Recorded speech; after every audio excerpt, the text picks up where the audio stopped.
Hello everyone. It is Friday, so therefore it is Ask the Rabbi. And this is part 2 of the series of Kosher. I thought it was going to be 4 videos, but I think it might be 3.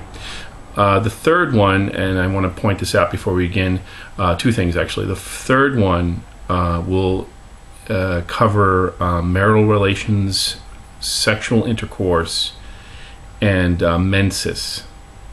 So I'm going to put up a warning next week before I start the video, but I want to precursor this by saying it's going to be quite explicit, and it's going to cover a number of very sensitive subjects. So just be aware, if you have a child or you have somebody who is inappropriate to listen to this, I would strongly suggest that you don't listen to the third video and wait until either you're older or the person is older. It's very sensitive and it's very explicit. So this one is going to cover what I refer to as the household. It's going to cover a number of subjects. I'm hoping I'm going to do this all in 10 minutes. Now, I just want to offer you an option. Over here, I'm going to list all the verses, the biblical verses that cover what I'm going to talk about.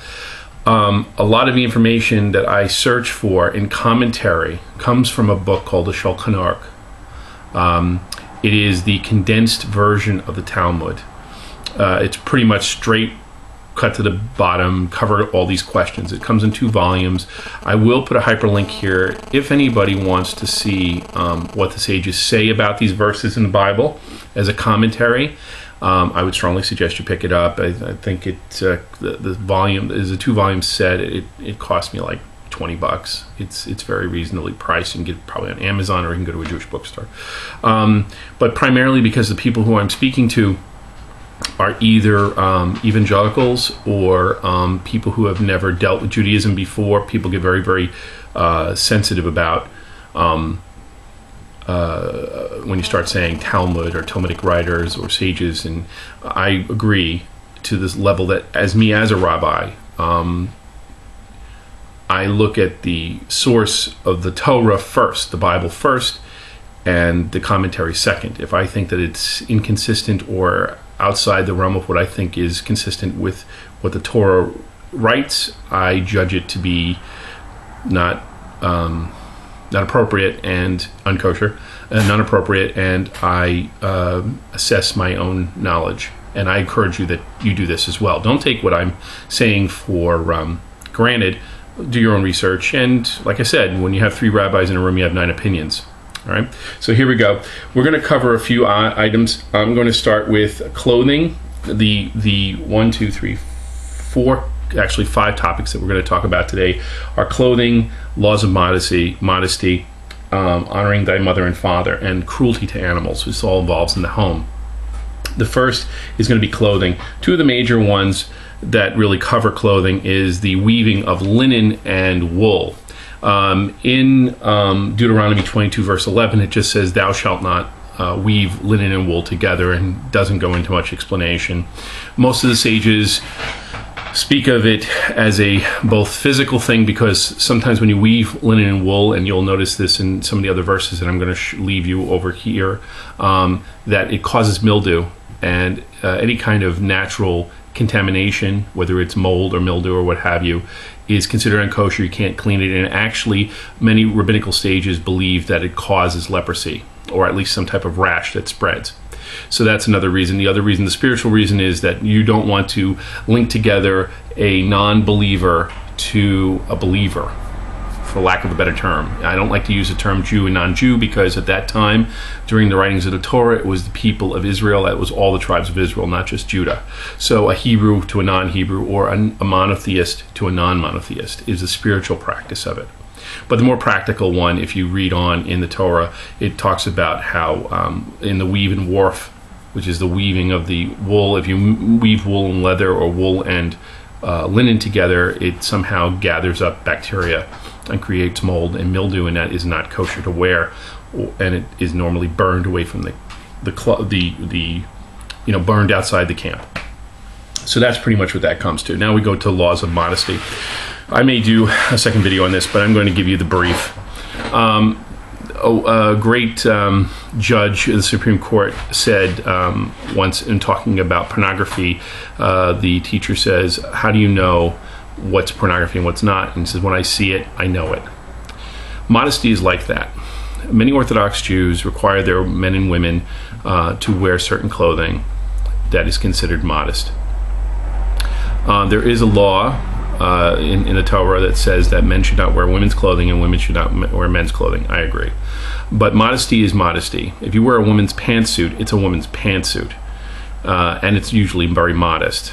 I think that, like I said, if you are discussing it with your spouse, and this is really primarily has to do with married couples or people who are married together, what is modesty and what is not, I'm sure that when you look at each other, you'll know which one is what is modest and what is immodest. So I leave it to your discretion. Obviously, wearing women's clothing is problematic, or vice versa, men's clothing. But you know what modesty is.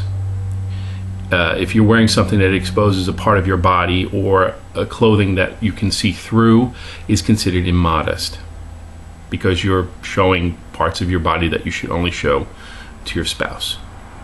And that sacredness will be covered in the video about sexual relations.